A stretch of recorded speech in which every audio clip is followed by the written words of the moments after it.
எல்லாருக்கும் ஒரு பெரிய ஹாய். இது ட்ரூத் ஆஃப் டெவில் எபிசோட் 9. இந்த எபிசோடில் நம்ம என்ன பார்க்க போகிறோம் அப்படின்னா, நம்ம நாட்டில் மட்டும் இல்லாமல் வெளிநாட்டிலையுமே ஒரு பெரிய பேய் பயத்தை ஏற்படுத்தக்கூடிய ஒரு பெண்ணோட ஆன்மா, அப்படி இல்லைன்னா ஒரு சூனியக்காரி, இல்லைன்னா இது ஒரு கட்டுக்கதை அப்படின்ற ஒரு பெண்ணோட ஆன்மாவை பற்றி தான் நம்ம பார்க்க போகிறோம். Bloody Mary. நிறைய பேர் இந்த பேரை கேள்விப்பட்டிருப்பீங்க. ஏன் இதுக்கெல்லாம் மூவிலாம் கூட வந்திருக்குது. இது சின்ன வயசில் விளையாடாத 90s கிட்ஸ் இல்லைன்னு கூட சொல்லலாம். இங்கே மட்டும் இல்லை, மேற்கத்திய நாடுகளான அமெரிக்கா, ஜப்பான், இந்த மாதிரி நிறைய இடங்கள்லையும் இந்த பிளடி மேரியோட கதைகள் ரொம்ப பிரபலமாயிட்டுருக்கு. அப்படி அந்த பிளடி மேரினா யாரு, அவங்க எதுக்காக ஒருத்தரை கொல்லணும், அவங்கள பற்றின கதை ஏன் இவ்வளோ பிரபலமாயிட்டு இருக்கு, இதை பற்றி நம்ம வீடியோக்குள்ள போலாம் வாங்க.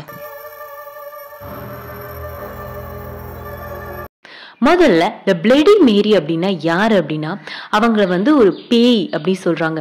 அவங்களோட குழந்தைய கொன்னுட்டதுனால அவங்கள பழி வாங்குறதுக்காக இவங்க வராங்க, அந்த மாதிரி சொல்றாங்க.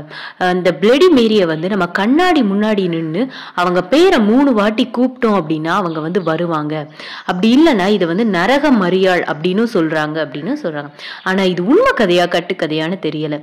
இந்த பிளடி மேரியை எப்படியெல்லாம் கூப்பிடலாம் அப்படின்னா, பொதுவா ஒரு கண்ணாடி முன்னாடி நின்றுக்கிட்டு, ராத்திரி நேரம் கண்ணாடி முன்னாடி நின்றுக்கிட்டு அவங்க பேரை 3 வாட்டி ஒரு மெழுகுவர்த்தி வச்சுட்டு கூப்பிடும் போதோ, அப்படி இல்லைன்னா 100 தடவை சொல்லும் போதோ, அப்படி இல்லைன்னாக்கி நம்ம மெழுகுவர்த்தியோட 13 தடவை சொல்லும் போதோ, இந்த மாதிரி சொல்லும் போது அவங்க வருவாங்க.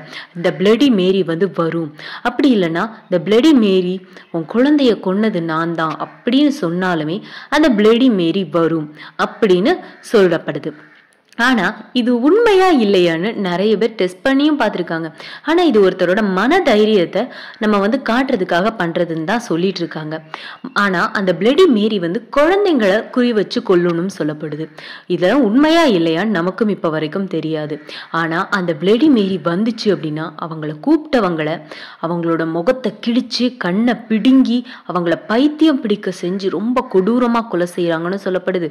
அப்படி இல்லைன்னா சில கதைகள்ல இவங்களோட பேரை கண்ணாடி முன்னாடி 13 தடவை சொன்னோம் அப்படின்னா அவங்க இறந்த ஒருத்தர் கூட 12-1 மணி வரைக்கும் பேச முடியும். அதுக்கப்புறமா அவங்க 2 பேருமே, அதாவது பிளடி மேரியும் சரி, நம்ம பேசணும்னு நினைச்ச அந்த இறந்தவங்களும் சரி, மறைஞ்சு போயிடுவாங்க. இந்த மாதிரியும் சொல்றாங்க. வேறு சில கதைகள்ல இரத்த மரியாள், அதாவது அந்த பிளடி மேரியோட உருவத்தை நம்ம கண்ணாடியில பார்க்காம நம்மளோட ஃபியூச்சரை பத்தி நம்மளால கண்ணாடியில பார்க்க முடியும், இந்த மாதிரியும் சொல்றாங்க. அது மட்டும் இல்லாம ஒரு இருட்டான பாத்ரூம்ல ஒரு மங்கலான மெழுகுவர்த்திய கண்ணாடி முன்னாடி காட்டினா அந்த பிளடி மேரி தோன்றுவாங்க அப்படின்னு சொல்றாங்க. இது நிறைய வெளிநாடுகள்ல நடந்திருக்குது. ஆனா உள்நாட்டுல, அதாவது நம்ம தமிழ்நாட்டிலையும் சரி, இந்தியால நிறைய இடங்கள்லயும் சரி, இதெல்லாம் கேள்விப்பட்டு நிறைய பேர் இதை பண்ணியிருக்காங்க. ஏன் ஸ்கூல் டைம்ஸ்ல நாங்களுமே பண்ணியிருக்கிறோம். என்ன விஷயம் அப்படின்னா, நான் 10th படிக்கும்போது நாங்க எல்லாருமே ஒன்னா சேர்ந்து டியூஷன் போகும்போது, ஸ்கூல் படிக்கும்போது இந்த விஷயத்தை எல்லாரும் சொன்னாங்க. இந்த மாதிரி பிளடி மேரி நம்ம அந்த டைம்ல தான் அந்த மூவி ரிலீஸ் ஆச்சு.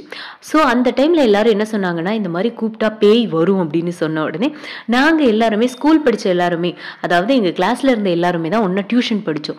ஸோ நம்மளும் அந்த மாதிரி பண்ணலான்னு சொல்லிட்டு நாங்க ஒரு 5 பேர் எங்க டியூஷன்ல உட்காந்து நாங்க பிளடி மேரின்னு சொல்லி 100 தடவை சொன்னோம். கரெக்டா 100வது தடவை பவர் கட் ஆயிடுச்சு. எல்லாருக்கும் அல்லு விட்டு போச்சு. இதுல வேற எங்க கூட இருந்த பசங்க என்ன பண்ணிட்டாங்கன்னா, எங்க கூட இருந்த ஒரு பொண்ணு அடிச்சிட்டாங்க. அவளுக்கா பயத்துல அவளுக்கு அலறிட்டா. அதுக்கப்புறமா தான் நாங்க ஸ்கூலுக்கு போய் கேட்டப்போ, இல்ல பிளடி மேரி நம்ம கண்ணாடி முன்னாடி மெழுகுவர்த்தி சொல்லி நின்று 3 தடவை சொன்னாலே போதும்னு சொன்னாங்க. ஆனா எங்களுக்கும் சிரிப்பு தான் வந்துச்சு அந்த நேரத்துல.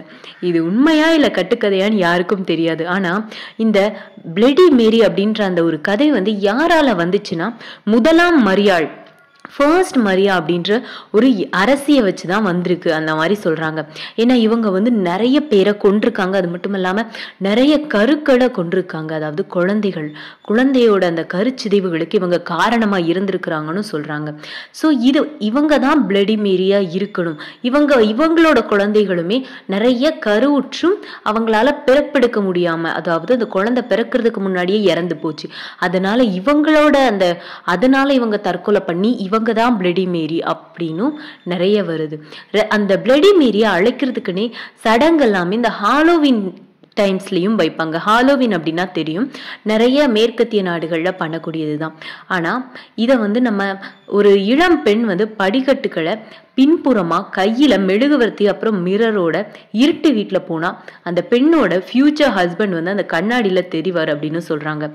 அது மட்டும் இல்லாம நிறைய விஷயங்களும் இதை பத்தி சொல்றாங்க. இதை பத்தின உங்க கருத்துக்கள் என்னன்னு நீங்க கீழே கமெண்ட்ல சொல்லுங்க. அண்ட் இது உண்மையான கதையா இல்ல கட்டுக்கதையானு கீழே கமெண்ட்ல சொல்லுங்க. அண்ட் வீடியோ பிடிச்சிருந்தா லைக் பண்ணுங்க. உங்களுக்கும் இது மாதிரி ஏதாவது சொல்லணும் அப்படின்னா டிஸ்கிரிப்ஷன்ல என்னோட இன்ஸ்டாகிராம் ஐடி